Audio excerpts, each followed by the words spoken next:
જય હિન્દ મિત્રો, ધ્યેય કમ્પ્લીટમાં તમારું સ્વાગત છે।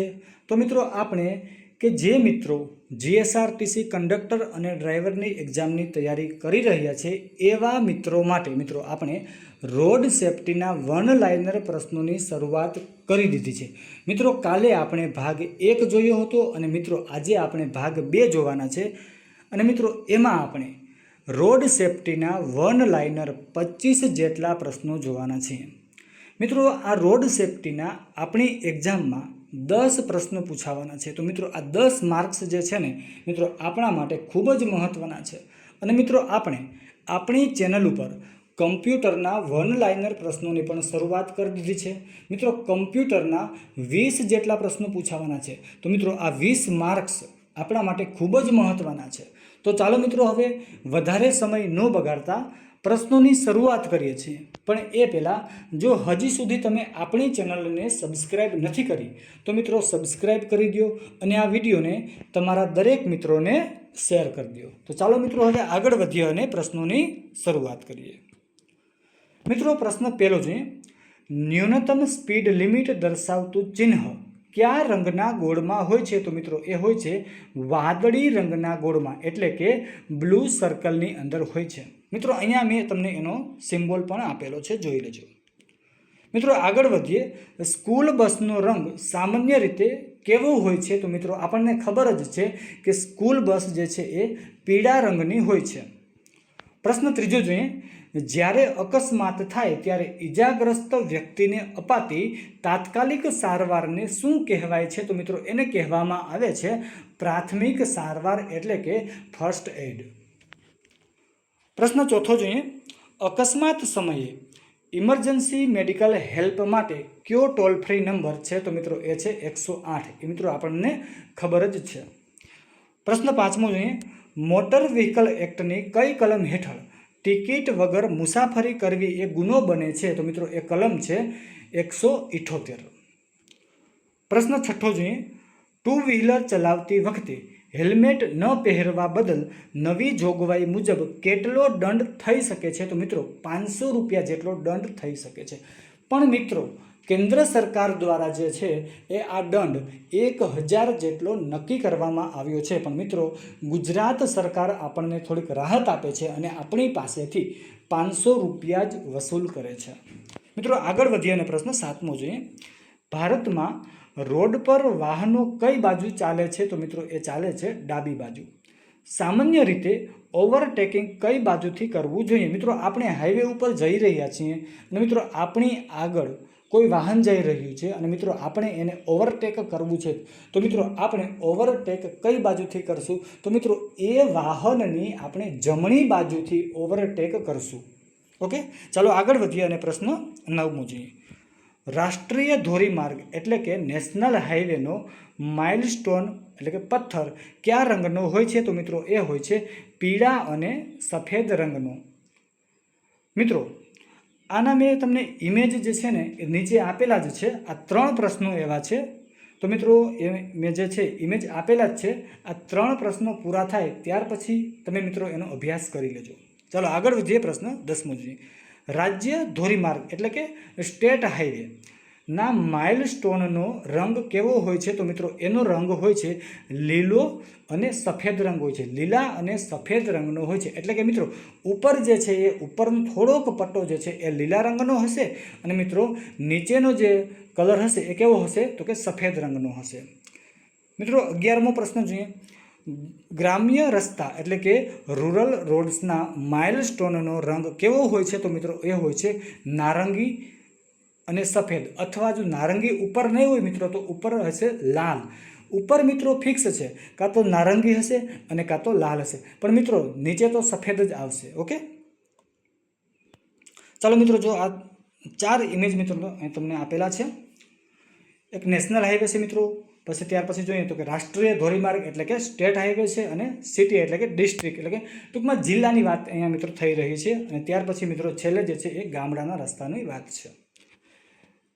મિત્રો આગળ જોઈએ, પીયુસી સર્ટિફિકેટની મુદત નવા વાહનો સિવાય એટલે કે જૂના વાહનો માટે સામાન્ય રીતે કેટલા સમયની હોય છે? તો મિત્રો એ હોય છે 6 મહિનાની। વાહનનું પ્રદૂષણ નિયંત્રણમાં છે તે દર્શાવતા પ્રમાણપત્રને ટૂંકમાં શું કહે છે? તો મિત્રો એને કહેવામાં આવે છે PUC. અને મિત્રો આ PUCનું પૂરું નામ છે પોલ્યુશન અંડર કંટ્રોલ. પ્રશ્ન 14મો જોઈએ. વાહન ચલાવતી વખતે આગળના વાહનથી સુરક્ષિત અંતર રાખવાના નિયમને શું કહે છે? તો મિત્રો એને કહેવામાં આવે છે 2 સેકન્ડ રૂલ. મિત્રો પ્રશ્ન 15મો જોઈએ. બસમાં મુસાફરોની સુરક્ષા માટે કયું સાધન હોવું અનિવાર્ય છે? તો મિત્રો એ છે ફર્સ્ટ એડ બોક્સ અને અગ્નિશામક યંત્ર. મિત્રો પ્રશ્ન 16મો જોઈએ. રસ્તા પર નો પાર્કિંગનું ચિહ્ન કેવું હોય છે? તો મિત્રો એ હોય છે લાલ ગોળ વર્તુળમાં એક ત્રાંસી લાઈન. મિત્રો લાલ કલરની બોર્ડર આપેલી હોય છે, એની અંદર વચમાં P લખેલો હશે અને મિત્રો વચ્ચે લાલ રંગની એક ત્રાંસી લાઈન આપેલી હશે. મિત્રો જો એનું સિમ્બોલ મેં મિત્રો તમને અહીંયા આપેલું જ છે, જોઈ લેજો. પ્રશ્ન 17મો જોઈએ. કયું ચિહ્ન ફરજિયાત આગળ વધવું સૂચવે છે? તો મિત્રો એ એરો છે. વાદળી ગોળમાં સીધો તીર હોય છે, એટલે કે સીધો એરો હશે. મિત્રો આખું સર્કલ જે છે એ ગોળ જે છે વર્તુળ એ મિત્રો વાદળી રંગનું હશે અને મિત્રો વચ્ચે સફેદ રંગનું એક તીર આપેલું હશે સીધું. કેવું તીર હશે મિત્રો? તીર તો ઘણા પ્રકારના હોય છે, પણ અહીંયા તીર કેવું હશે મિત્રો? તો ફરજિયાત આગળ વધવા માટે સીધું તીર આપેલું હશે. મિત્રો આગળ વધીએ મિત્રો અને પ્રશ્ન 18મો છે. વન વે રોડ પર ક્યુ ગિયર અથવા ડ્રાઇવિંગ મનાઈ હોય છે? તો મિત્રો ત્યાં હોય છે રિવર્સ ડ્રાઇવિંગ માટે મનાઈ. એટલે મિત્રો આપણે વન વે પર જઈ રહ્યા છીએ તો ત્યાં મિત્રો આપણે આપણી ગાડીને રિવર્સ નહીં લઈ શકીએ. ઓકે, ચાલો આગળ વધીએ. સોરી મિત્રો. પ્રશ્ન 19મો જોઈએ. રસ્તા પર નો સ્ટોપિંગનું ચિહ્ન કેવું હોય છે? મિત્રો નો સ્ટોપિંગ અથવા તો નો સ્ટેન્ડિંગનું ચિહ્ન કેવું હોય છે? તો મિત્રો લાલ વર્તુળમાં બેવડી ત્રાંસી લાઈન, એટલે કે એક્સનું ચિહ્ન મિત્રો વચ્ચે આપેલું હશે. મિત્રો બોર્ડર કેવી હશે? તો કે લાલ રંગની હશે. મિત્રો વચ્ચે એક્સ અથવા તો ચોકડી જેવું નિશાન હશે, એ પણ કેવું હશે? તો કે લાલ રંગનું હશે. મિત્રો બીજો કલર જે છે વચ્ચે ખાલી જે રહે છે એ કલર કેવો હશે? તો મિત્રો એ વાદળી રંગનો કલર હશે. ઓકે, તો મિત્રો અહીંયા તમે જોઈ શકો છો. મિત્રો 20મો પ્રશ્ન જોઈએ. કંડક્ટરની ફરજો મોટર વ્હીકલ એક્ટની કઈ કલમ હેઠળ આપવામાં આવી છે? તો મિત્રો એ કલમ છે 124. પ્રશ્ન 21મો જોઈએ. વાહન વીમો કયો લેવો કાયદાકીય રીતે ફરજિયાત છે? તો મિત્રો એ છે થર્ડ પાર્ટી ઇન્સ્યોરન્સ. 22મો પ્રશ્ન જોઈએ. બસ ટર્મિનસ કે ડેપોમાં બસની મહત્તમ સ્પીડ કેટલી હોવી જોઈએ? તો મિત્રો એ હોવી જોઈએ 10 કિલોમીટર પ્રતિ કલાક.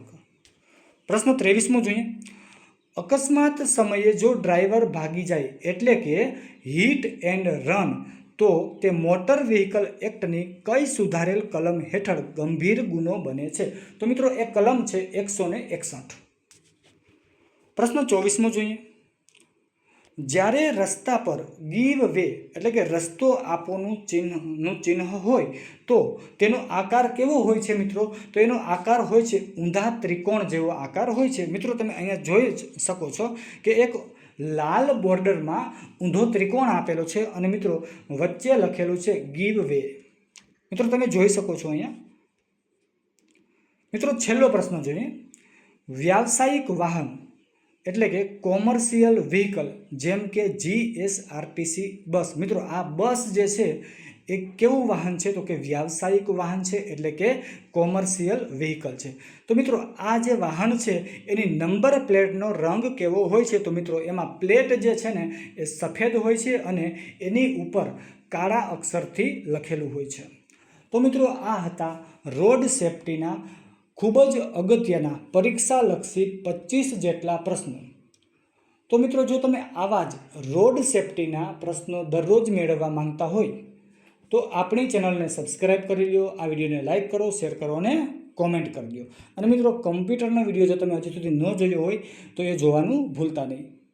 તો ચાલો મિત્રો અત્યારે અહીંયા લગી રાખીએ છીએ. ફરી મળશું નવા વિડીયોમાં. તો જય હિન્દ, જય ભારત, થેન્ક યુ.